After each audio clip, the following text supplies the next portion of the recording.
Good evening and welcome to NTD News. I'm Stephanie Cox. Here are today's top stories. A suspect still at large shoots multiple people in a New York City subway. Authorities now on the lookout for U-Haul truck with Arizona license plates. Inflation is hitting a 40-year high. What's President Biden's take on it? We have more on his latest response and a new gas policy. Oklahoma becomes the latest state to enact pro-life laws ahead of the Supreme Court decision on Roe v. Wade. The state's governor signs a bill banning abortions in almost all cases. Are people getting used to the pandemic life? A new poll finds the vast majority of Americans saying COVID-19 is no longer a crisis. The Pentagon says the U.S. can't confirm the potential use of chemical weapons by Russia in Mariupol. That's after the Ukrainian president referred to the possibility in his nightly video address.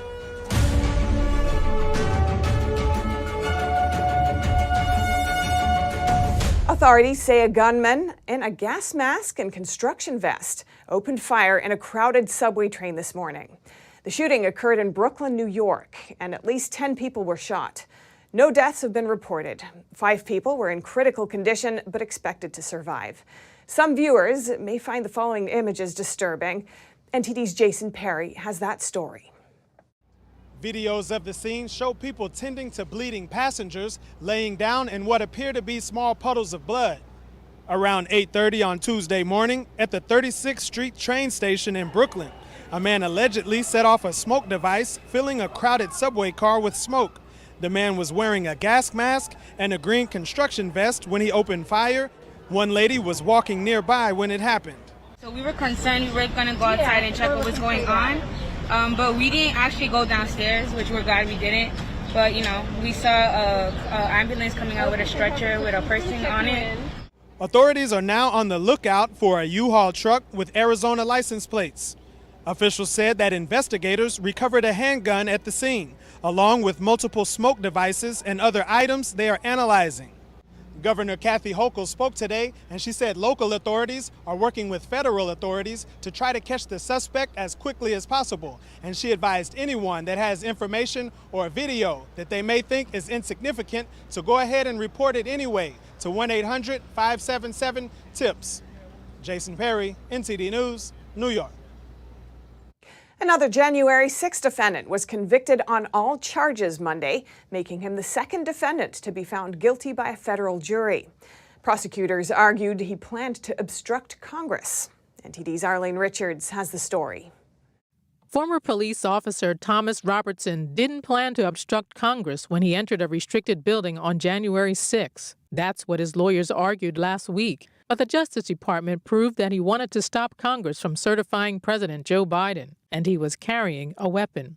Just last week, Martin Matthews was acquitted of a similar charge. So what's the difference? In a previous interview with NTD, attorney Robert Jenkins explained. With respect to the more serious charge, which most January 6 defendants who are accused with having been inside the Capitol face, the government also has to prove that they had the intent to come into the restricted place knowing that it was restricted and refusing to leave. Robertson was convicted of 6 counts: obstruction of Congress, interfering with officers during a civil disorder, entering a restricted area while carrying a dangerous weapon, disorderly or disruptive conduct in a restricted area while carrying a dangerous weapon, disorderly or disruptive conduct inside the Capitol building, and obstruction.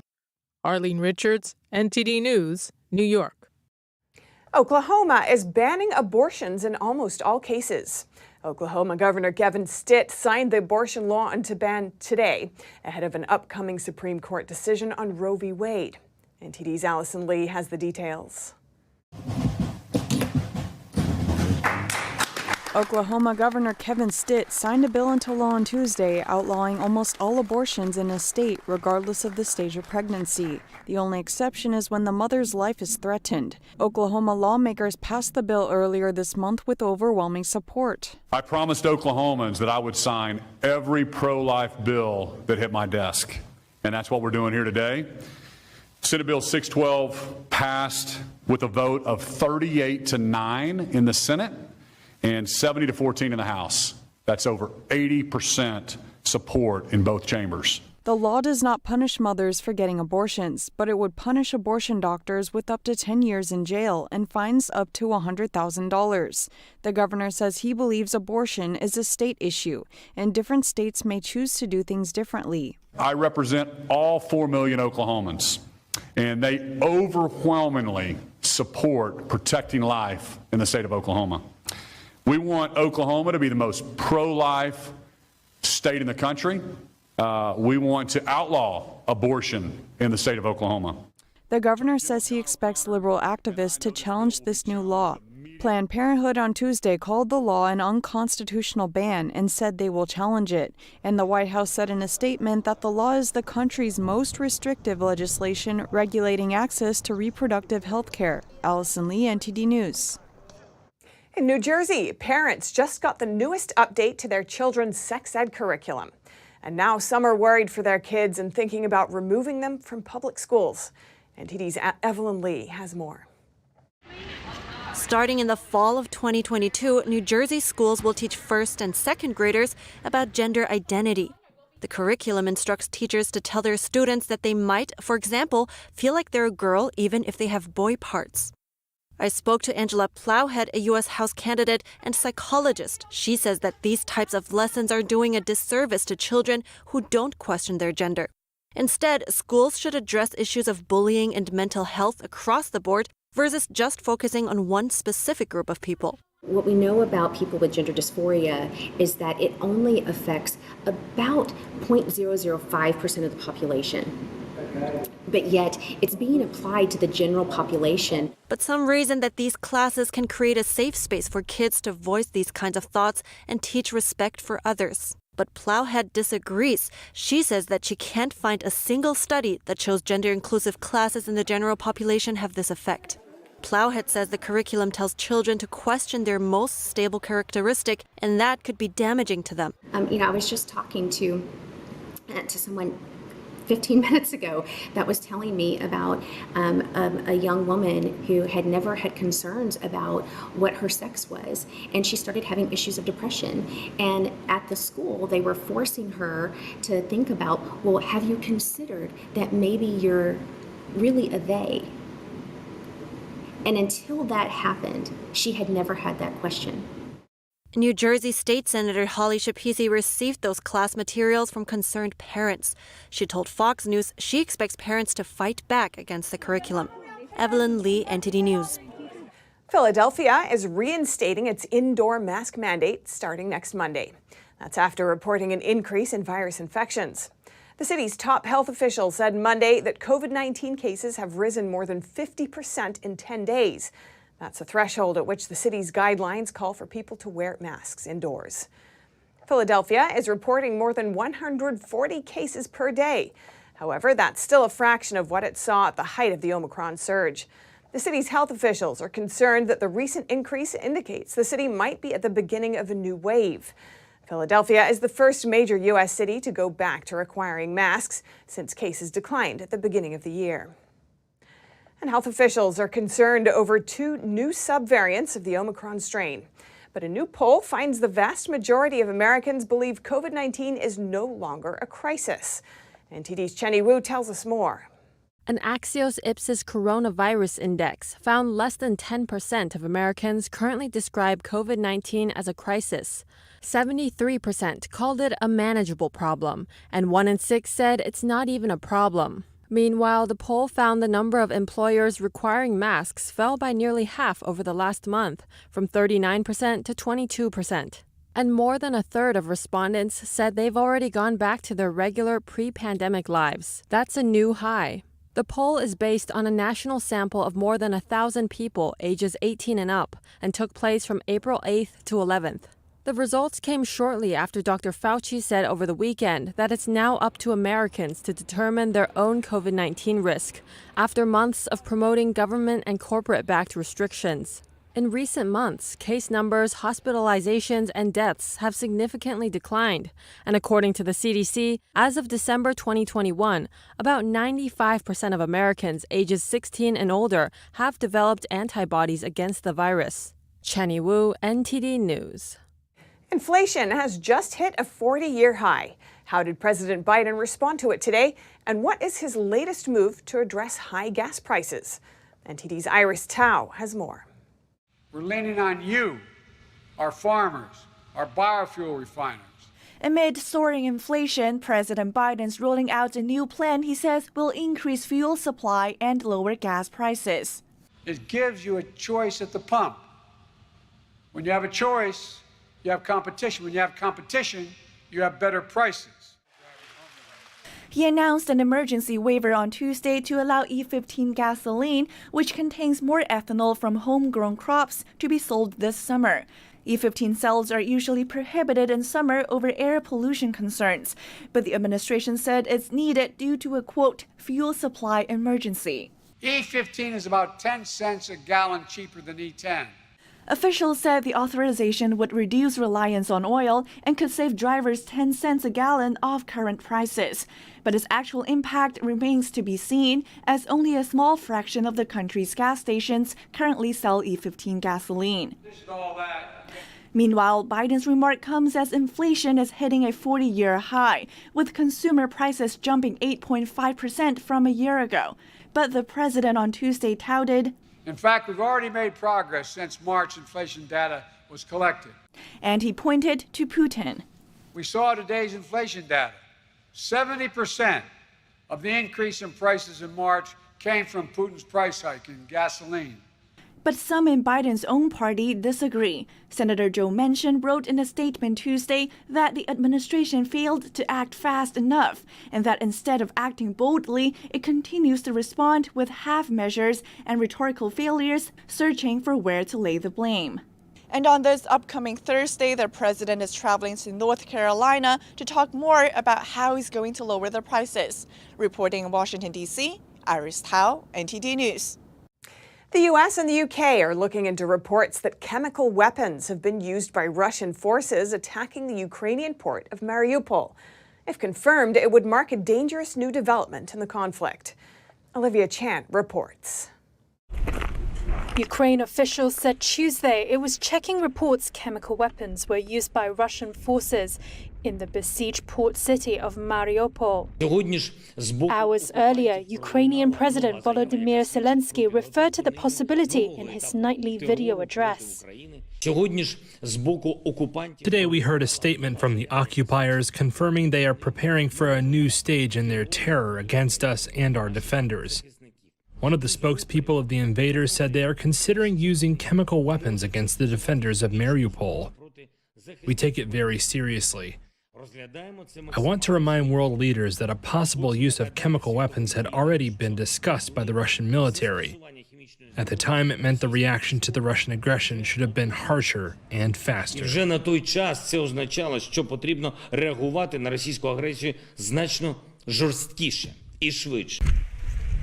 Zelensky did not provide any other detail on the claim. The Russian Defense Ministry did not immediately respond to a Reuters request for comment. British Defence Minister James Heappey said it was trying to verify the report. We are working urgently to understand whether or not chemical weapons have been used. And if they have, as the Foreign Secretary has said, the people responsible will be held to account. The use of chemical weapons is abhorrent. It does cross a line, and all options are on the table for how we would respond. Should the reports be confirmed, it would mark a dangerous new development in the conflict, which is now firmly focused on the east of the country. The battle for the key port town of Mariupol is reaching a decisive phase, with Ukrainian Marines holed up in the Azovstal industrial district. Russian victory there would create the land corridor it's been seeking between areas it holds to the west and east. Civilians continue to flee from areas of eastern Ukraine on Tuesday, ahead of the anticipated Russian offensive. President Vladimir Putin calls his action in Ukraine a special military operation to demilitarize and denazify the country. The Russian leader said Tuesday that it would undoubtedly achieve what he said were its noble objectives. Pentagon spokesman John Kirby said today that the United States cannot confirm the potential use of chemical agents by Russia. We're obviously taking it seriously, and we're monitoring it. We're trying to do the best we can to figure out what, if anything, happened, but we're not in a position to confirm it right now. Use of biochemical weapons against the people of Ukraine would elicit a response, not just from the United States, but from the international community. Russia-backed separatist forces trying to seize complete control of Mariupol denied using chemical weapons. That's according to comments carried by Russian news agency Interfax. Kirby also said that Ukrainian forces continue to hold Mariupol. A Russian court today declined to make a decision on a former U.S. Marine's appeal from a 2019 conviction. The court sent the case to a lower court for further review. The investigator refused to take video evidence from the vehicle that I was in after we made several requests. Trevor Reed is a 30-year-old ex-Marine from Texas. He has been serving a 9-year sentence since he was convicted of endangering the lives of 2 police officers while drunk on a visit to Moscow. Reed has maintained his innocence and said after the decision was read that an investigator saw video footage of him being carried into a police station unconscious. He also said police body armor jackets were not damaged. U.S. Ambassador John Sullivan attended the proceedings and told reporters he was disappointed that justice had been denied again. He said Reed remains in prison for a crime he didn't commit. Gilbert Gottfried, a stand-up comedian and actor known for his iconic voice, has died at the age of 67. A statement from his family said that Gottfried passed away after a long illness, which they did not specify. And coming up, the Lieutenant Governor of New York is arrested for alleged corruption. He's accused of exchanging taxpayer dollars for campaign contributions. Prosecutors say he lied to cover up the scheme, including on his disclosure forms to become Lieutenant Governor. 8 teams vying for 4 positions. It's the NBA's play-in tournament, and it starts tonight.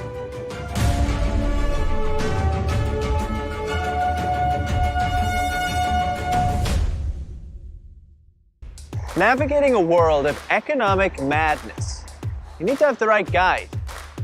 What do today's decisions mean for your tomorrow? We ask why. What's the alternative? Uncover the deeper reasons and the hidden influences, and highlight the real opportunities for profit. At NTD Business, we connect the dots for you. Good evening. Thanks for joining us. NTD Business. I'm Paul Green.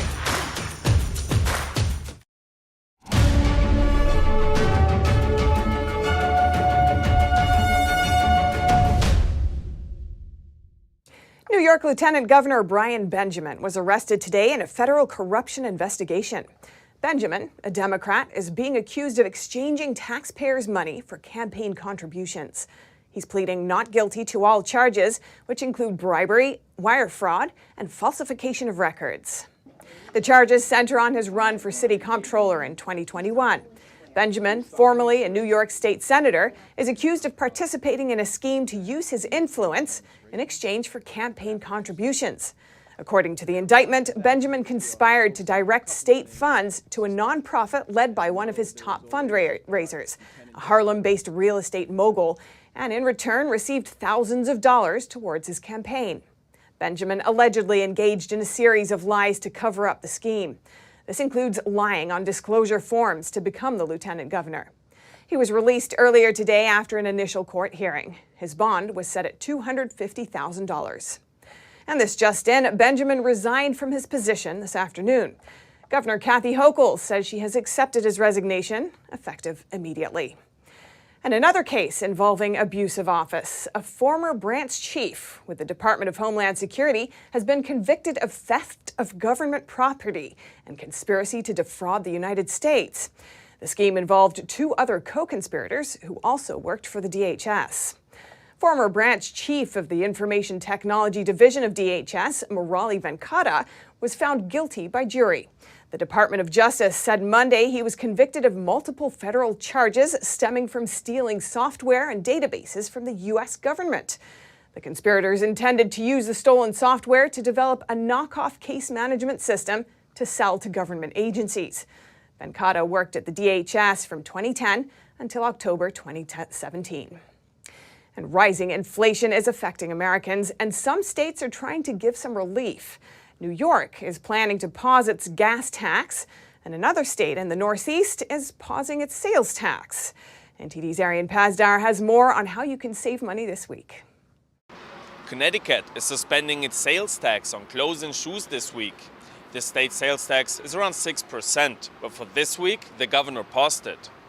Look, it's been tough. It's been tough on the consumer. Inflation is rough, and we're trying to do everything we can to make it a little bit easier. So here it is. It's sales tax free. So how can Connecticut just say no to sales tax for a week?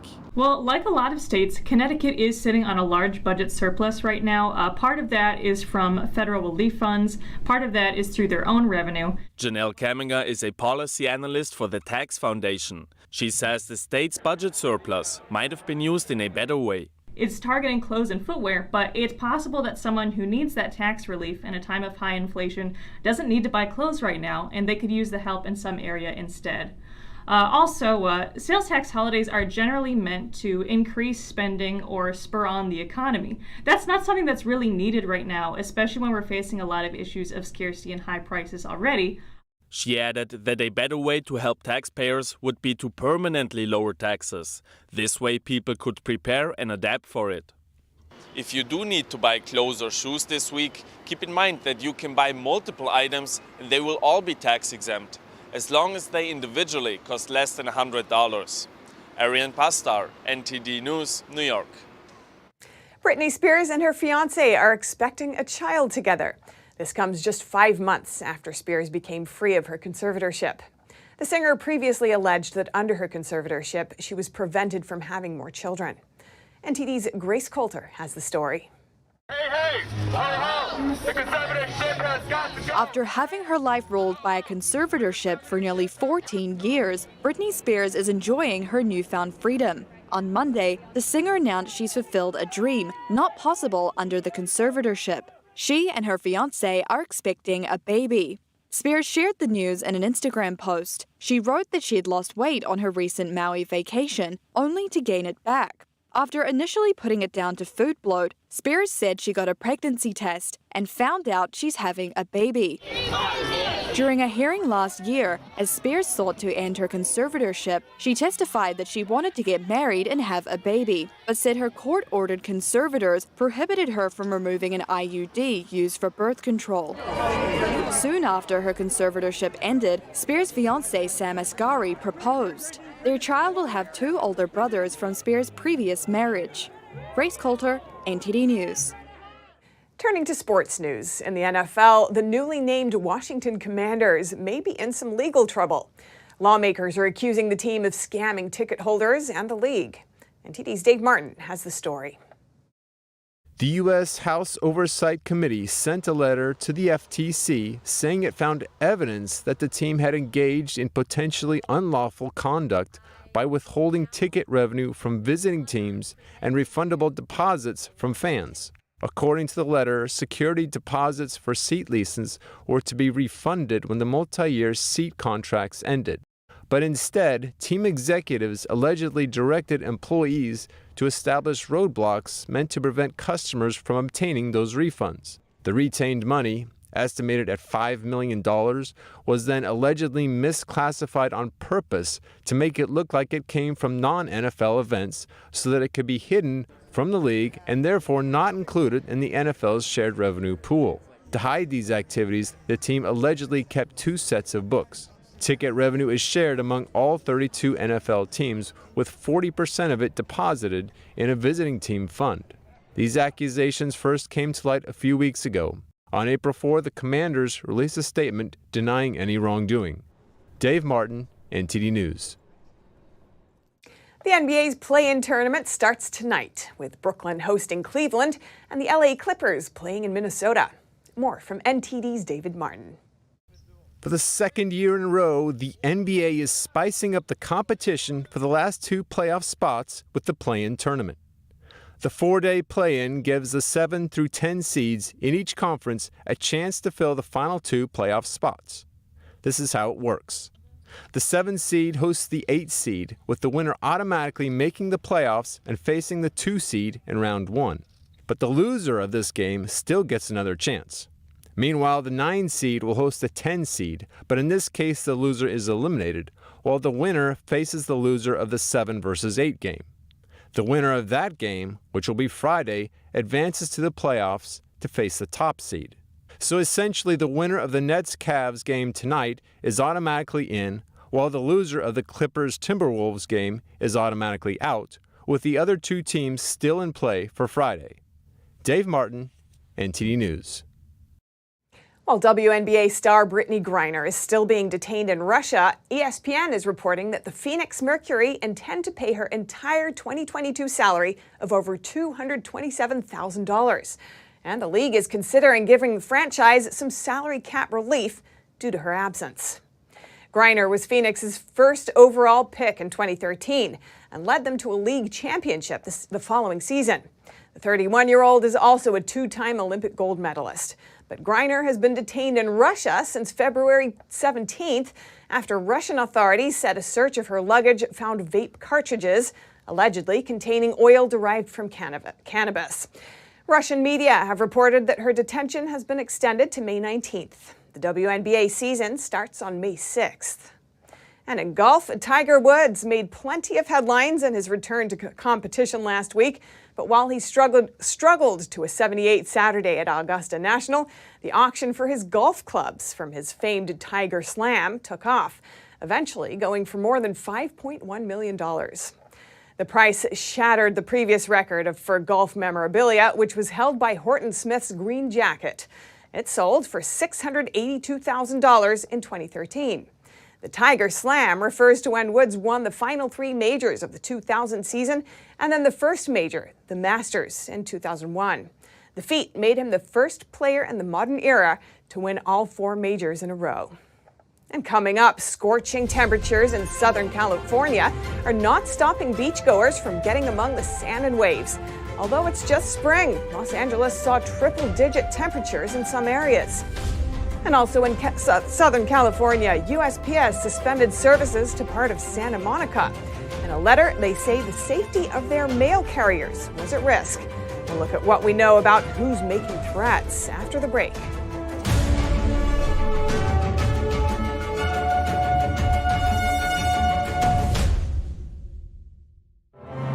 See China before communism.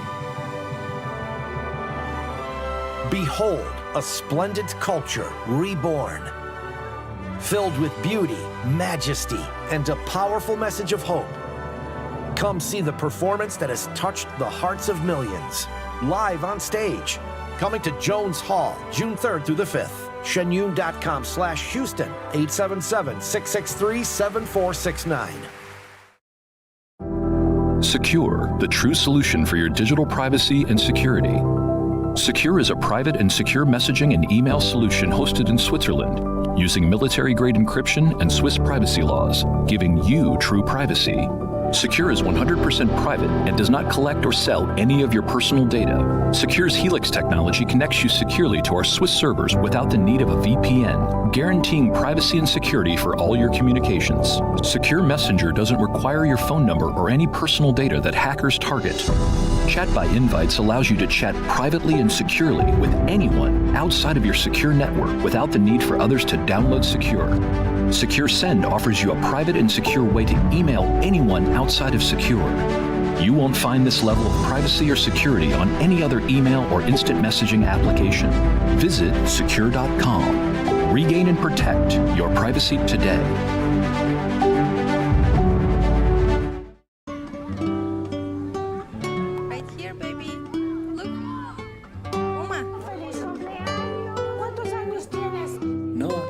Something more than a birthday is happening here. Once you can see it, you can help. The sooner you recognize the signs of autism, the sooner you can make a lifetime of difference for your child. Start by answering a few simple questions at screenforautism.org.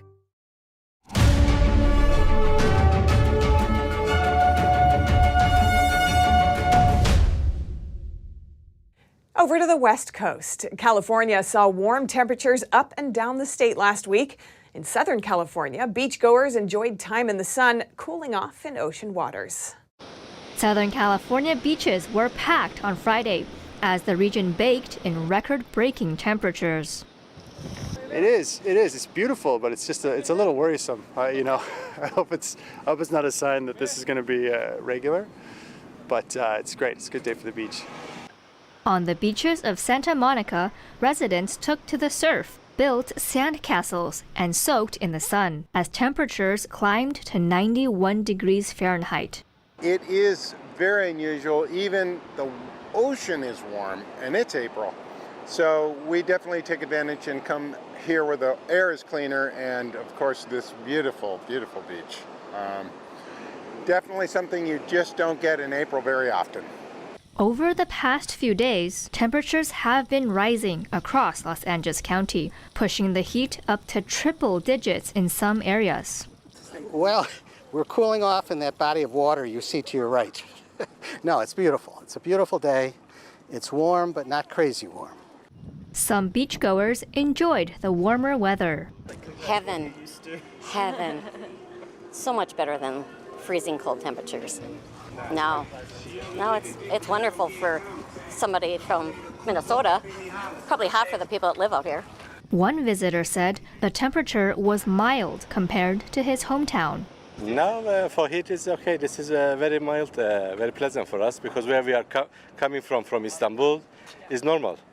Last Thursday, Los Angeles International Airport registered a record high of 95 degrees Fahrenheit, and Long Beach saw 101 degrees, according to the National Weather Service. Heat advisories were in effect until last Friday evening. Temperatures have dropped over the weekend, with highs only in the 60s on Monday. The rest of the week is expected to hover in the 70s.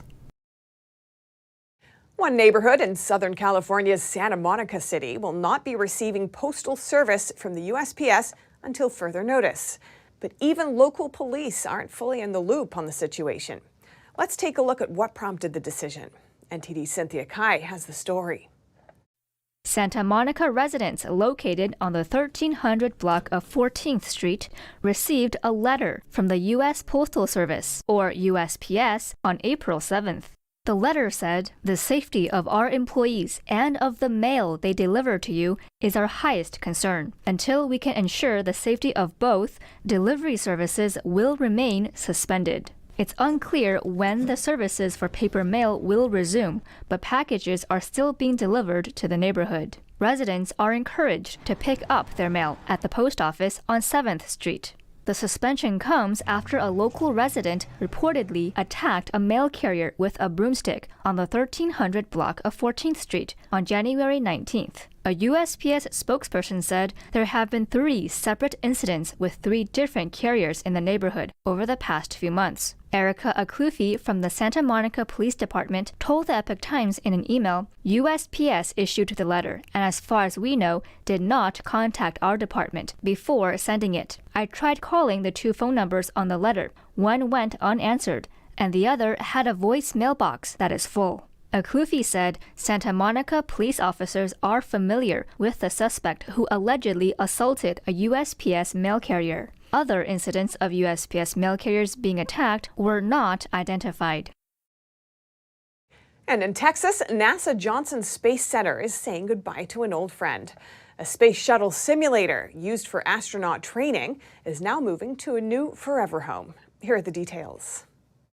For almost 3 decades, the Space Shuttle Simulator Motion Base at the Johnson Space Center in Houston, Texas, has been part of core training for astronauts.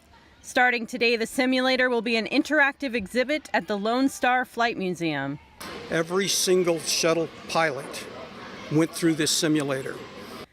The simulator was first built in 1976 and has supported astronaut training for many historic missions. The simulator was unique because of its many features. And it was the closest thing for us in terms of flying the space shuttle vehicle to reality. In motion, it would move in all directions. So it provided a very, very realistic simulation. Before the move, Bonnie J. Dunbar, a retired NASA astronaut and university professor, along with other volunteers, spent 5,000 hours to restore the simulator for the museum display. We wanted to make sure that history was preserved for the next generation. We want to use it as a teaching tool on how technology grew from it and how it's being applied to the future. The museum CEO, Doug Owens, also shared with us the purpose of displaying the simulator. We want people to really walk away from here with an excitement about aviation. The museum exhibit will offer free admission to the public from 4 to 6 p.m. Patrons will be able to see the simulator and how it was used to train flight crews. Former retail institution Kmart looks like it's about to disappear in the United States. After this week, there will only be 3 stores remaining. The Kmart in Avenel, New Jersey is one of only 4 Kmart stores left in the United States, and it's closing its doors permanently this week. It's just sad. This used to be a real part of America, Americana, and it's gone away. I find it sad. The people that are losing their jobs, I find it sad. Author Michael Lisicki has written several books about traditional department stores. He pays regular visits to the remaining Kmarts. These just dotted the American landscape over the years. They still dot the American landscape, but as carcasses, as closed carcasses. At one time, Kmart had more than 300,000 employees and boasted over 2,000 stores. But the company struggled to compete with Walmart's low prices and Target's trendier offerings. The retail chain filed for Chapter 11 bankruptcy in early 2002, becoming the largest U.S. retailer to take such a step. Actually, that's what it was when I was younger. I don't have any money, so that was a good place to shop because the prices were cheap, stuff like this. And to see this, gone right now, it's kind of sad. According to Mark Cohen, director of retail studies at Columbia Business School, the 3 remaining Kmarts may close in a few months. Kmart is a victim of serial incompetence with regard to its historical leadership. It's had a variety of folks running the business who were either not paying much attention to competition or attempting to do things which frankly resulted in the ultimate train wreck, which is bankruptcy. Transformco, the company that currently owns Kmart, didn't say how long it expects to stay in business at its 3 remaining stores in Westwood, New Jersey, Long Island, New York, and Miami, Florida.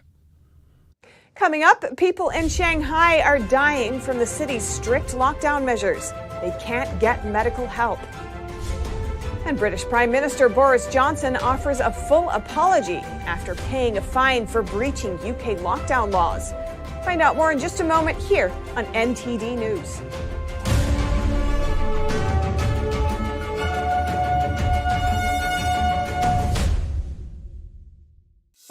At The Nation Speaks, we don't just scratch the surface. We want to go wide and deep. Our viewers come away with a much richer understanding of the issues of the day. We really make a big effort to bring on different voices onto the show. We don't just talk to experts and newsmakers, which of course are extremely important, but we also want to hear from the American people. So the people who are impacted by the policies and issues that we're talking about, because what they have to say is just as important to the national conversation.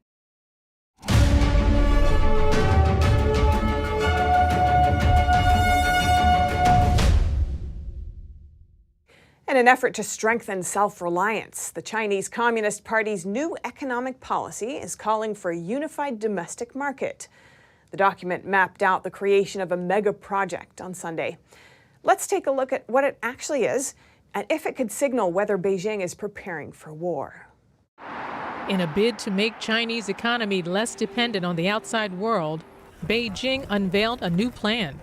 That is, building a so-called unified domestic market for the country. This is a landmark action by the Chinese Communist Party.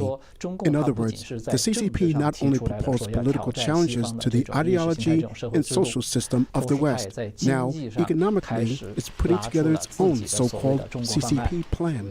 According to guidelines released Sunday by the Chinese Communist Party, the Unified Domestic Market Plan aims to promote more regulations, from China's domestic production to resource use. That would cover a number of areas like energy, data, and technology. The new strategy also looks to break down local protectionism and eliminate other obstacles that prevent domestic markets from working efficiently. In China, local protectionism refers to regional blockades and restrictions on the flow of goods. They're usually part of efforts by city or province-level officials to protect locally based industries. But China Affairs analyst Tang Jingyuan says that's only on the surface level. It actually aims to create a unified market to ensure the CCP is in charge of everything. So the CCP is able to participate in the entire process of any commodity, from its production to its circulation, to its access to the market, and to its final consumption. According to Tang, there's another, more realistic purpose at present. The CCP wants to resolve China's current economic dilemma. Recently, a series of strict lockdowns in large Chinese cities have started piling pressure onto the domestic production sector. On top of that, Russia's invasion of Ukraine is adding to China's supply chain disruptions, as well as shortages of critical resources like food and energy. For Beijing, the global economic sanctions against Moscow, levied over its invasion, may serve as a cautionary tale. In an interview on Monday, a Communist Party official told China's state-run media agency that speeding up building a national unified market is a realistic need of achieving scientific and technological self-reliance. The CCP may be preparing for the future. For example, Taiwan. If it invades Taiwan, it will likely face similar or even tougher sanctions than Russia today. Then it must minimize the negative impact of these sanctions. That's why it must build a self-sufficient and self-reliant internal economic circulation model. But as the world's second-largest economy pivots inward, how will China's shift impact the rest of the globe? This will definitely deepen the gap between the two primary models, the market economy and the planned economy. In other words, this will add to the duality of the world, not just on a political level, but also in the economic sphere. Tang adds that Beijing's unified domestic market strategy is nothing new. It essentially follows the same structure as a centrally planned economy. The Chinese Communist regime introduced that model in the past to fight Western capitalism. And as the unified domestic market comes into place, China may return to its old habits. Locals in Shanghai tell us they can't even get medical care. The lockdown has been in place for over 2 weeks now. NTD's Don Ma has the latest. And this story does contain some graphic video. From the poor to the rich, people in Shanghai are struggling to get medical care. The assistant to the president of a multi-billion-dollar Chinese company couldn't get medical help amid the lockdown. Wei Guiguo from China Pacific Securities died in his home from internal bleeding in the brain. The lockdown in Shanghai has severely reduced essential medical services. Many hospitals' emergency services are not operating, and many residents can't get emergency care. As a result, people are dying due to the lockdown measures rather than COVID.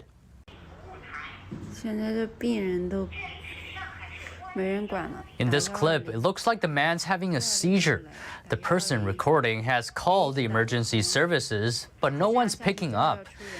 A number of Shanghai residents have told us over the phone they are experiencing similar situations. A woman told us that she's vomiting blood. She called the Chinese emergency number, but no one came to help.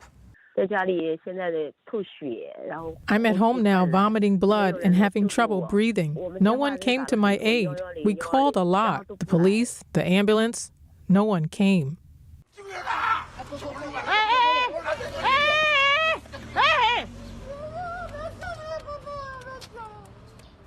Footage shows people desperately pleading in front of hospitals for help, but in vain.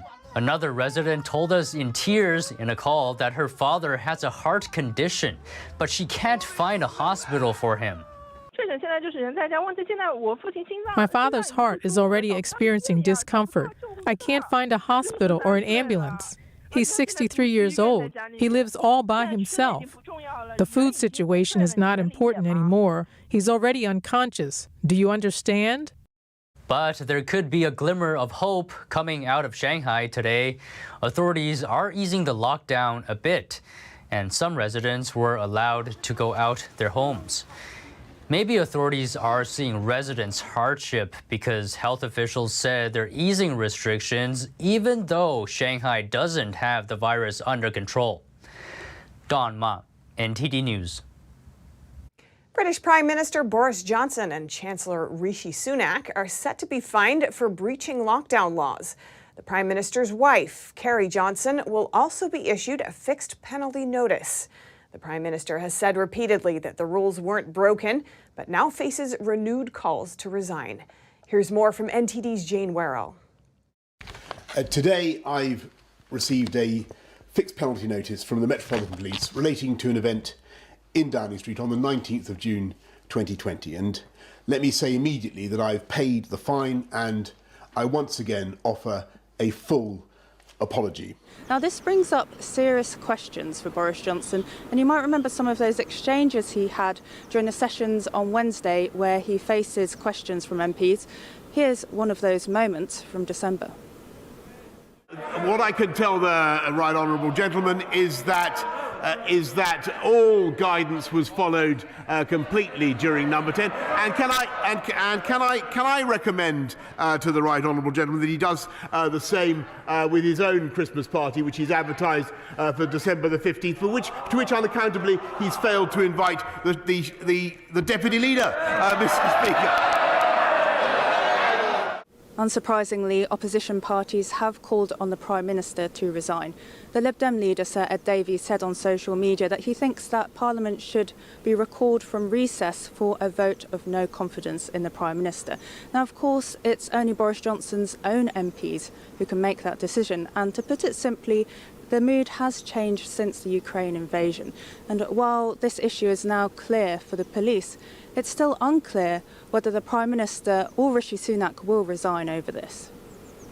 Jane Werrell, NTD News, London.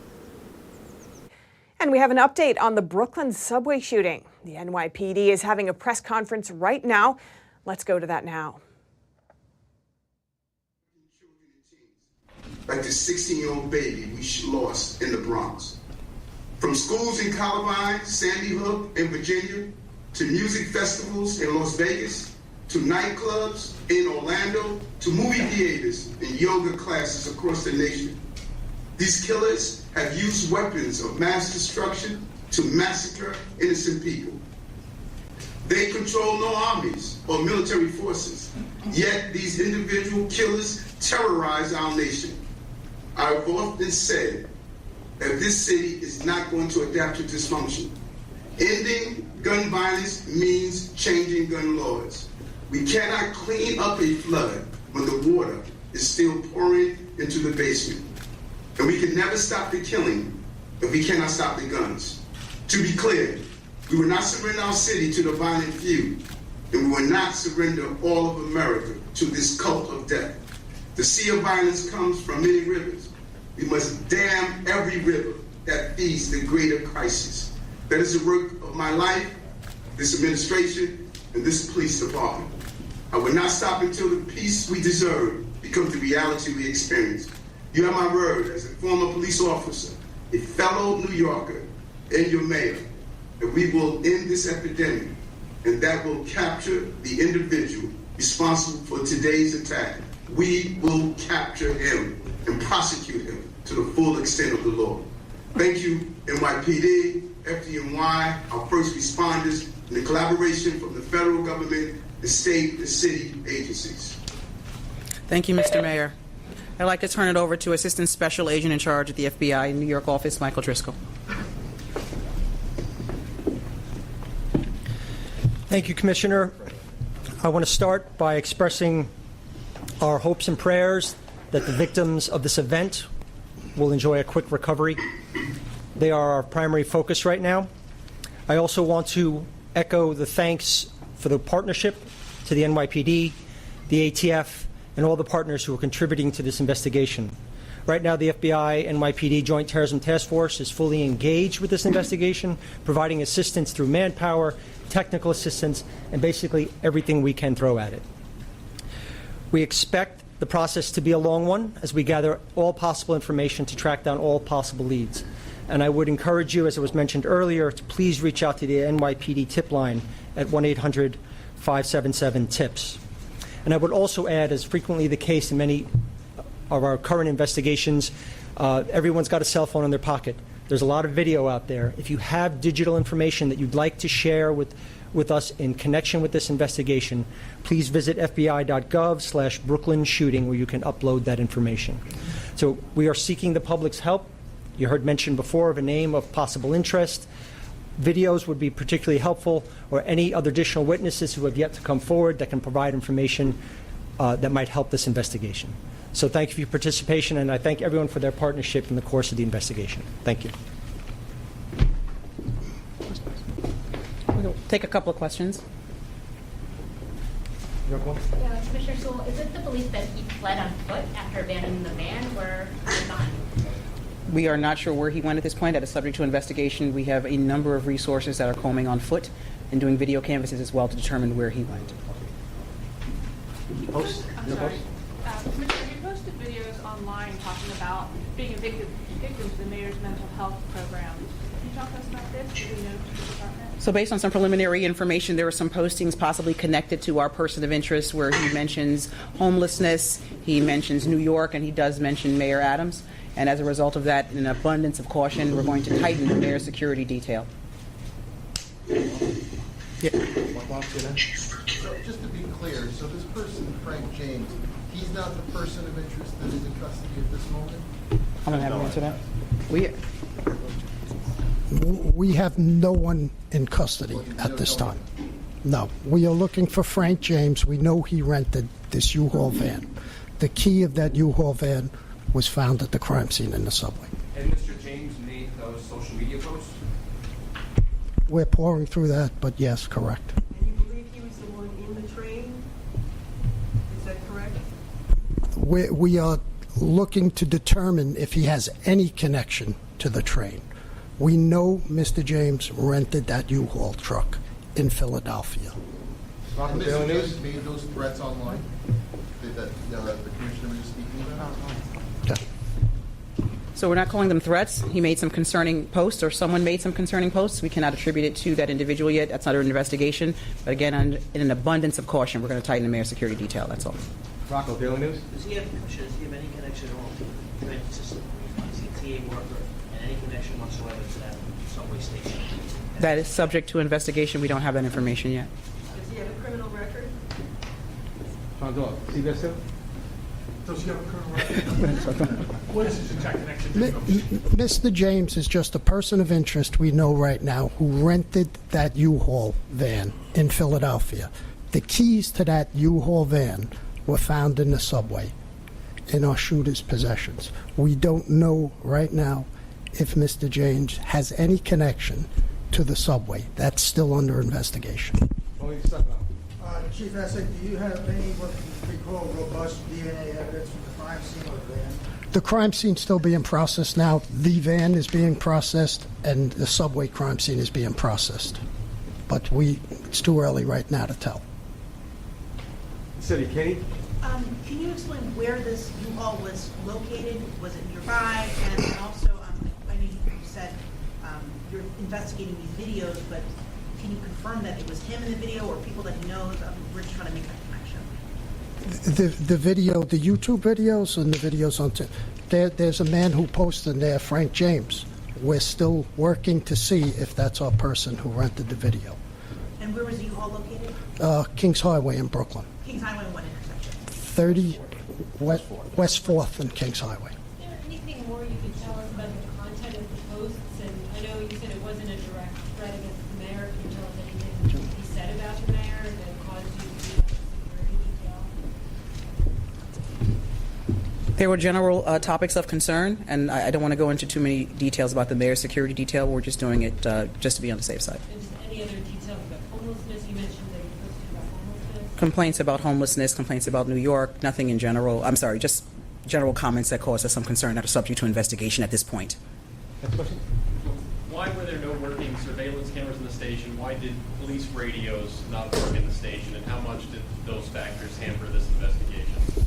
Yeah, we know that there were 3 stations that the video wasn't working. We're still investigating that to see why or how those, whether it was a mechanical problem, electrical issue, why those videos weren't up. And the police radios? There was no issues with police radios in this. Reports that one of the first officers on the scene said his radio wasn't working, and he told one of the teenagers there to call 911. Yeah, so patrol officers, officers who work topside, if you will, in patrol precincts, when they go down the station, they have to switch frequencies. It's a UHF versus VHF. So if they didn't switch the radio over to the VHF frequency, they would not be able to transmit down in the subway station. So it's user error. It wasn't a problem with the actual radio. Bloomberg News. How many officers are assigned to the 36th Street station, and were there any officers in the station at all? So we don't typically assign officers to subway stations. Officers patrol on a rotating basis. They ride trains, they come out, they patrol the stations. Patrol officers from the precincts stop, go down, they do station inspections. We've been doing that since January, so that station was patrolled several times today. There were no officers present in the station at the time of the shooting, but it had been patrolled several times on this calendar date prior to the shooting in the early morning hours. Next question. What do we know about Mr. James and his local ties to New York City? Timmy? We know Mr. James has addresses in Wisconsin and Philadelphia. As far as New York, it's still under investigation, but he's just a person of interest right now in this case. Is it clear when he entered the station, and is he on video anywhere after the fact? We know the shooter was entered the station on Kings Highway. So we're asking for anybody who knows from Kings Highway to 35th Street is 8 stops. Anybody who sees him with any information, please call Crime Stoppers. What was James, let's see, is that clear? Is he on video at all? We literally have hundreds of detectives out in the field right now pouring through video at train stations, the egresses, the recovery sites of the vehicle. So we hope to have clearer pictures of who we believe is the shooter. 2 more questions. CNN? About the weapon that was recovered, has that been traced back to Mr. James at all? And is there any likelihood that, or how confident are investigators that he is the same person that pulled the trigger today? As far as pulling the trigger, that's still under investigation. As far as the firearm is concerned, we know it's not part of a multi-sale. We know it's not stolen. We're working with our partners in the ATF to track back to the point of sale and then move forward on that gun. Okay, last question. Your physical description of James, does it match the description that's already been put out today? Again, as I said, there was 2 smoke grenades thrown. We have various descriptions of height. I gave the description out of the man with the vest. We're looking through all possible leads on our person of interest. I think if you look at our social media, you'll see 2 photos of the person of interest. All right, thank you very much. Thank you, everyone. Thank you guys for making that work.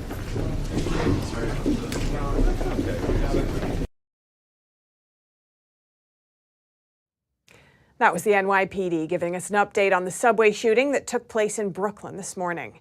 Here's a picture of the suspect. And we'll be following that story closely. And that's all for today's news. Thanks for tuning in. I'm Stephanie Cox.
Thanks for watching us on YouTube. Did you know YouTube only keeps selective videos on its platform? So if you want to make sure you get the full picture, just subscribe to our newsletter.